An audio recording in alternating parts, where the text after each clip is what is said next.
Olá, graça e paz.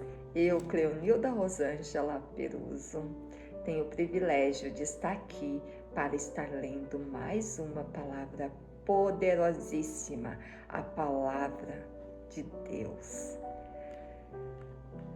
Peço para quem não é inscrito, inscreva-se, compartilhe e dê o seu joinha.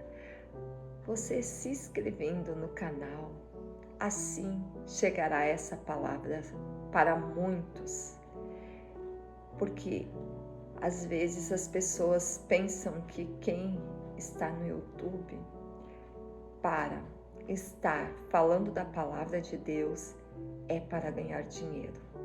Eu não ganho nada.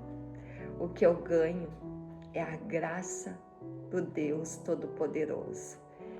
E eu tenho a gratidão de Deus ter me dado essa missão de estar todos os dias gravando esta palavra. Antes, na pandemia, era em áudio. Depois, uma pessoa que eu amo muito abriu esse canal e foi me ensinando como manusear. E agradeço muito a ela. Que Deus venha nos revelar, nos alimentar com esse pão que é a palavra poderosa e saciar a nossa sede. O título do devocional: Exortem-se. Quem não precisou que uma outra pessoa venha nos ensinar, exortar-nos, dizer, não vai por esse caminho, vai por outro. E se não escutarmos as experiências, principalmente de Jesus Cristo, se é o que nós estamos fazendo correto, nós quebramos a cara, como diz o ditado popular. Vou estar lendo primeiro o devocional de devoção e depois a Bíblia, Gálatas 2, do 11 ao 18. Você já teve experiência de confrontar a atitude de alguma pessoa? Quando você vê alguém fazendo algo errado, prefere ignorar para evitar o conflito ou conversa educadamente com ele para o ajudar naquela situação? Fato é que no dia a dia há várias circunstâncias que nos coloca numa posição de fazer algo ou deixar para lá. Afinal, não queremos confusão, mas quem sabe que deve fazer o bem e não faz, comete pecado. Tiago 4,17. No texto bíblico vemos um conflito entre Pedro e Paulo, que logo a mais eu vou estar lendo. O ex-pescador estava comendo com alguns gentios, mas quando vê os judeus chegando, afasta-se e une-se a estes últimos por medo. Ora, Pedro foi um discípulo direto de Jesus e era um dos principais líderes da igreja. Sim, ele era um principal dos líderes da igreja do seu tempo. Ele andou sobre as águas, tocou no Senhor, viu ressurreto e era instrumento de Deus para muitos milagres, como está lá registrado em Atos 3, do 1 ao 8 e o capítulo 5, do 15 ao 20. Assim como nós temos o nosso registro, como que nós sabemos que nascemos tal dia, tal hora e fizemos a documentação, o registro sobre Deus e Jesus, está tudo escrito, onde Jesus ditou e Deus também, para deixar esse manual tão precioso para vivermos aqui na terra. Continuo. Paulo, por sua vez, chegou depois. chegou depois, com um histórico de perseguidor de cristãos. Talvez fosse mais jovem do que Pedro.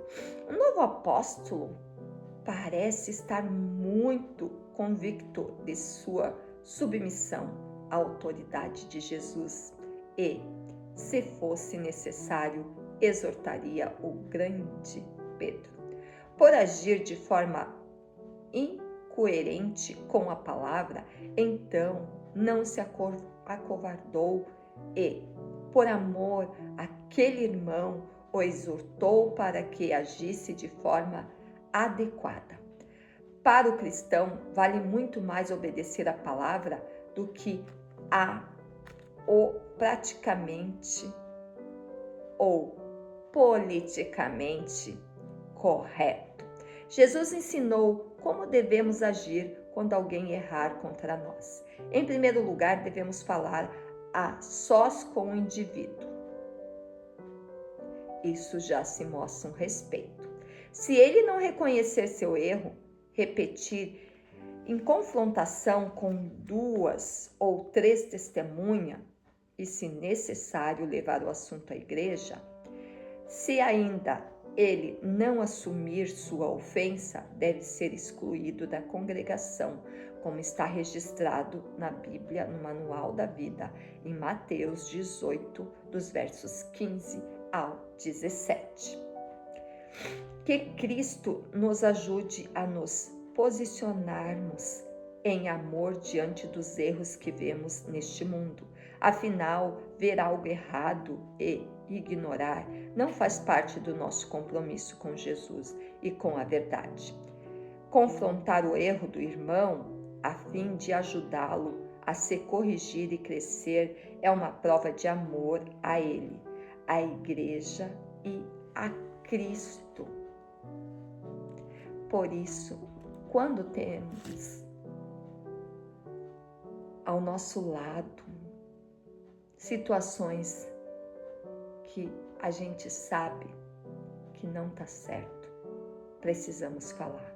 Muitas vezes vamos ser confrontados, mas que nós exortamos com amor. Agora eu vou estar lendo a palavra bíblica de Gálatas 2, do 11 ao 18. Palavra poderosa, assim como foi o devocional. Paulo repreende a Pedro. Quando, porém, Pedro veio a Antioquia, enfrentei-o face a face por sua atitude condenável. Pois, antes de chegarem alguns da parte de Tiago, ele comia com os gentios.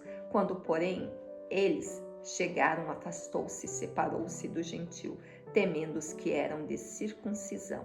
Os demais judeus também se uniram a ele nessa hipocrisia, de modo que até Barnabé se deixou levar. Quando vi que não estavam andando de acordo com a verdade do evangelho, declarei a Pedro diante de todos: você é judeu, mas vive como gentil e não como judeu.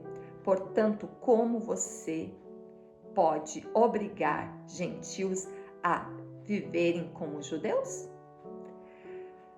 Nós, judeus de nascimento e não gentios pecadores, sabemos que ninguém é justificado pela prática da lei, mas mediante a fé em Jesus Cristo. Assim, nós também cremos em Cristo Jesus para sermos justificados pela fé em Cristo e não pela prática da lei, porque pela prática da lei ninguém será justificado. Amou e se entregou por mim e por todos nós.